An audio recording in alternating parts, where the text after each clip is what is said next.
You are listening to Groundbreaking Women in Conversation. Today I'm talking to Dr. Michele Ritterman. It's a continuation of a conversation. And today we touch upon synchronicity, the importance of conversation, and key people in our life that may have an impact, even with the slightest moment of importance that may shape our life for the better. I hope that you enjoy the continuation of our insightful, warm, personal, and direct conversation. I just want to share the synchronicity that happened between the two of us. I don't know if you remember this. No, tell me. First story.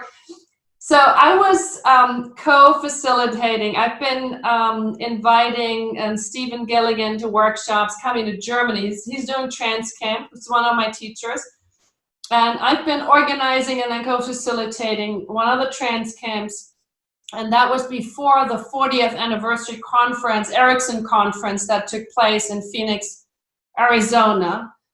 And I had this group there, and I had this idea, I want to show the Wizard of the Desert again. You appear different times. And the first time you came on, I was just happy, and I just had goosebumps, and I was just in resonance. And then as you were showing the gift that you created for Erickson, and you're holding it up in the most beautiful and most pure, childlike, happy way into the camera, it just touched something, and I think I wasn't aware that there was other people around me. So I'm like screaming out, I just love her. She's amazing. So I'm just, and then sure enough, I think I was posting the advertisement that I was really honored and happy that I'm presenting at the Erickson conference with my Chinese colleague and friend, and we had conducted a workshop for the Erickson conference. And I guess I did put this on Facebook or LinkedIn or something. And then there was a comment that you made. If you want to meet one of the original students of Erickson, here's my connection. And I was looking at the photo, and I'm like trying to make it big, and I'm like, that's her. I can't believe it, that's her. But I was by myself, so I'm like looking around, and I'm like happy like a little animal. And I'm trying to tell anybody, but I'm just saying it to myself. I think that's her. I think that's Michele. And so I just went right back to you, and I sent an email because you left, kindly enough, you left your email, and that's when we started the conversation. And then I was just amazed to find out that we share the same connection, and I'm just loads of time later marrying my understanding of the Ericksonian work with a family systems work connected from the angle of Virginia Satia's work, and marrying those two, and including dance and movement work to really get to the traumatic parts and how to integrate them, because they're all so much in the body. So I wanted to add in also the body related work, because I found that a really important piece in addition to it. It is.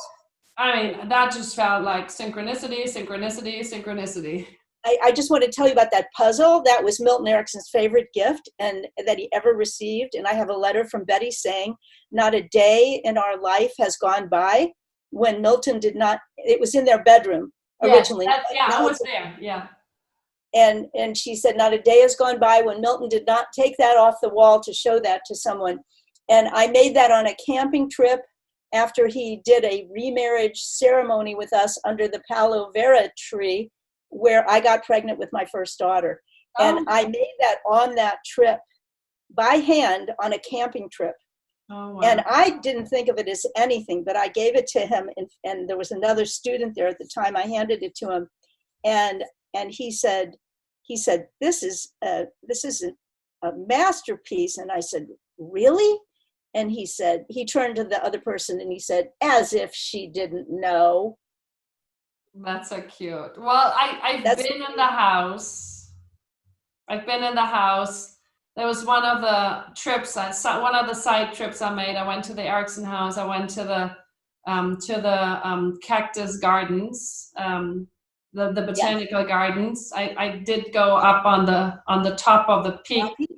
Yeah, I did that, and it was pointed out as one of the special items, as special gifts, because I was there, and then Kathleen Rossi and a lot of the family members, including Roxanne, were there and giving the tour, and they all spoke highly about you, not just as a professional, but just as a lovely family member and like an extended family member, and just in a lot of admiration and love for you as a person. That was really nice to hear while I was touring. Absolutely. Thank you for sharing that. Yeah. I just had this lovely conversation with my teacher and friend Judy, where I was saying, in this time right now where we're invited to be doing the social distancing, they call it. So I guess some people are saying we're isolated. I call it the returning home retreat that I haven't been officially signed up for. But now I have this opportunity. Register? Yeah, maybe, I don't know, maybe I did, but I wasn't very conscious of it. So the workshop I registered for is really feeling to me like I'm doing my own workshop. I'm really sitting, sometimes comfortable, sometimes uncomfortable, with all the many feelings that get activated while I'm more distant, and while I'm really kind of asked to be with myself. And so there's a lot of internal family therapy that starts to be happening right now.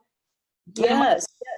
And it's been really interesting. And I don't know what your idea is about that, but I almost felt like the global family potentially is invited to withdraw from nature, so that Mother Nature gets a break, and we can do some family therapy on our own if we choose. We are seeing how much possibility there is for Mother Earth to rejuvenate if we are not driving cars, if we are not rushing here and there to make up for the fact that we're not making enough money because all the money's at the top and there's nothing for the rest of us who must scramble and race for what. All of that. I think we're seeing the waters clearing, the air in the Bay Area where I have a place. The air has cleared. People are able to breathe again, even though they're cooped up. It's very Venice, the waterways, and animals are returning. Where were they? I don't know, but they're in the streets. Wherever they were, God bless them. They've been hiding somewhere, waiting for their chance. They're out in the streets, and they want to come back. And it's Mother Earth wants to rejuvenate. I feel that. And the other thing I wanted to say is, like we talked earlier before the filming, of time, space, and synchronicity. It was something that I started writing a book about. Again, these are the most important issues. How we use clock time and subjective time and space. And what you're talking about, and I'm blathering on about, is you're talking to me, and the language I would use is about your inner space. And that inner space is a cross-section of the whole world. It's not just boring little going in and going om. I mean, I'm not saying that people that go om are doing that. I'm saying that the crass versions of meditation are the clear your mind and just say om. It's really, you go inside, and there is a universe inside of it, and a cross-section of the entire world today. So we're getting an opportunity, like you said, a conference you didn't register for. Yes, I didn't sign up for this either, believe me. A chance to really explore the vastness of our own inner reality. And then you and I, what I love is sharing our understanding that that's a gift. Yes, it is.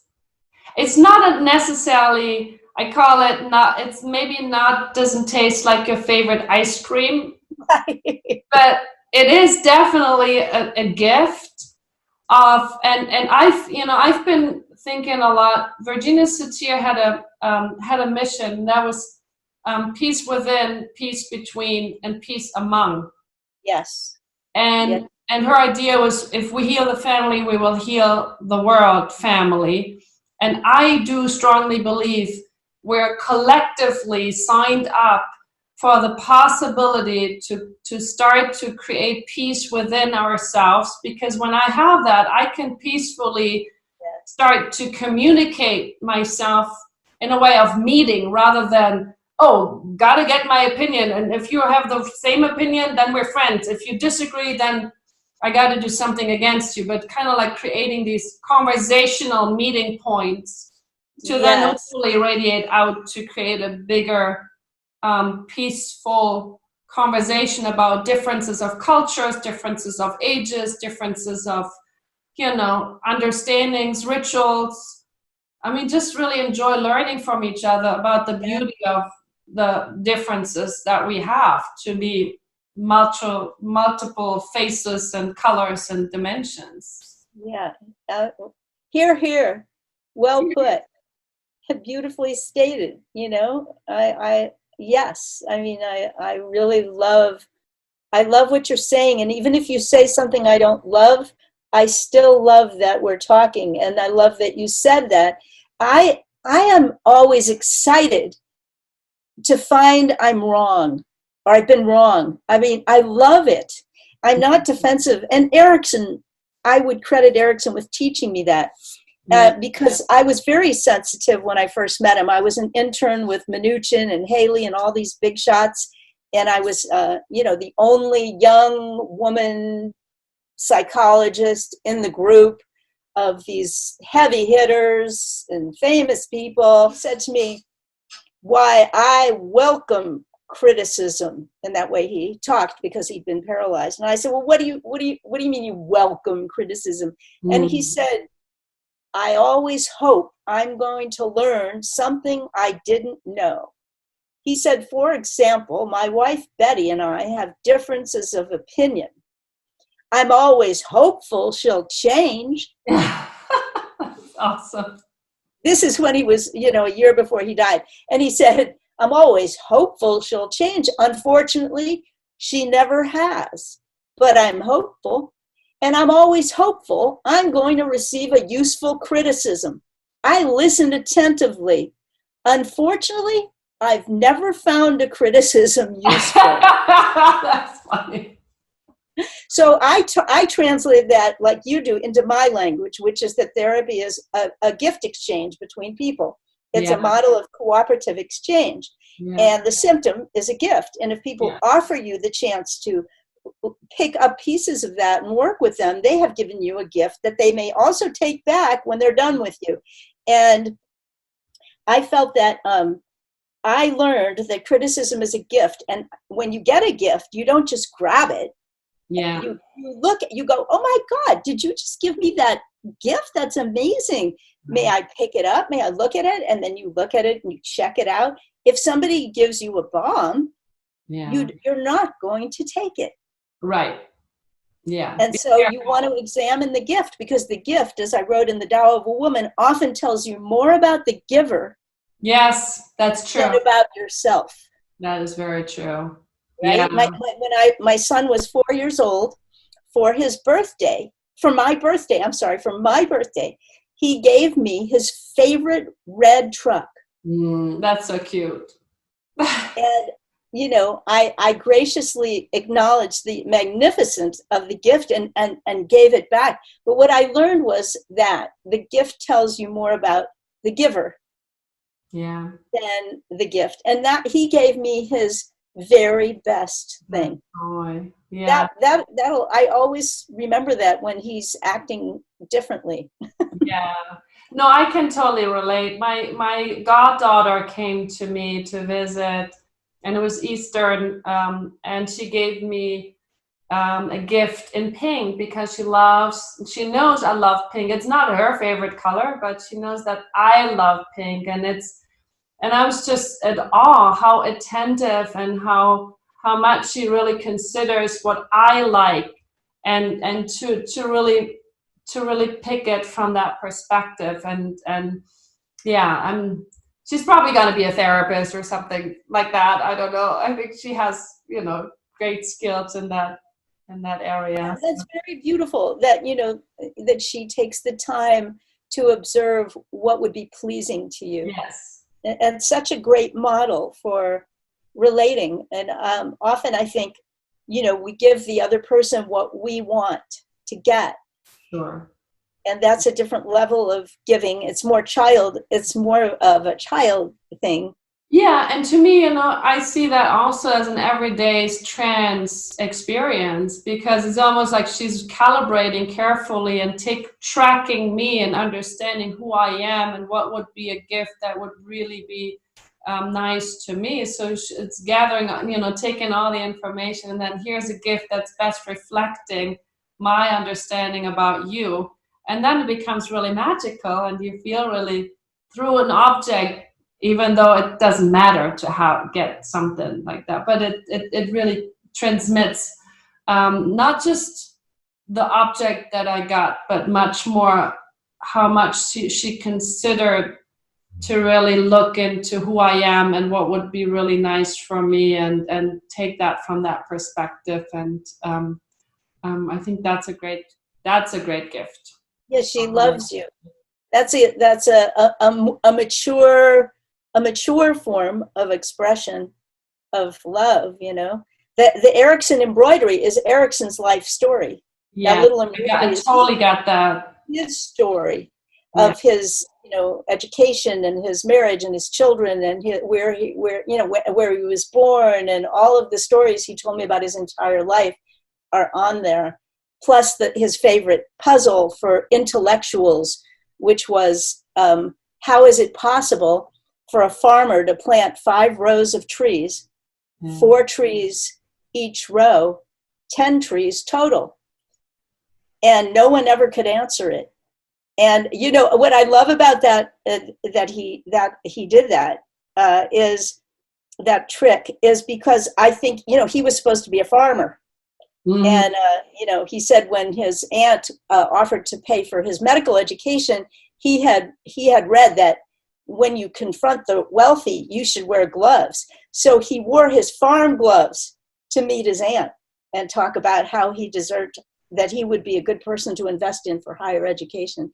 But I think he must have been a very bored farmer, and so he figured out how to plant 5 rows of trees, 4 trees each row, 10 trees total, in some very odd manner, so that he would get fired from the fields.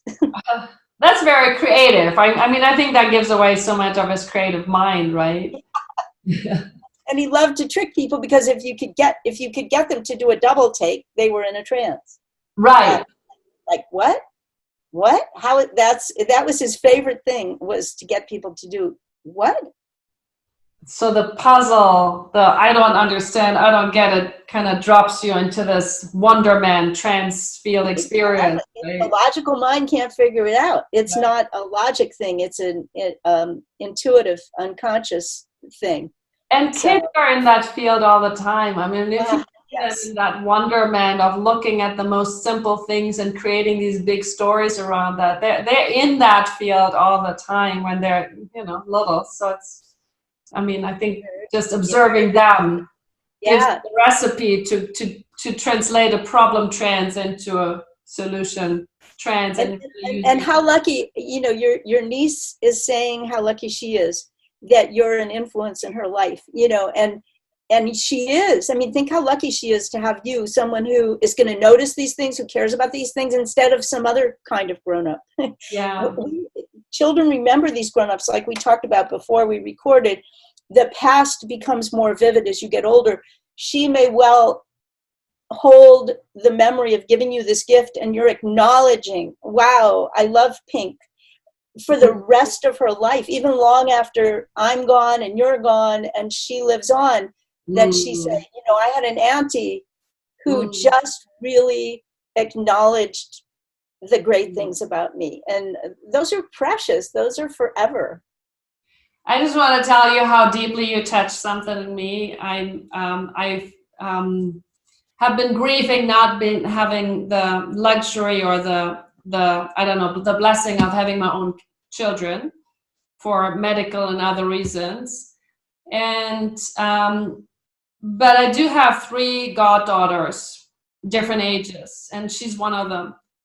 And I, sometimes in the work I think about mentors or, person that really gave you blessing in your growing up that was really important, maybe when you were experiencing something hurtful in other times in your family. So I'm usually seeking out those resources, those people growing up.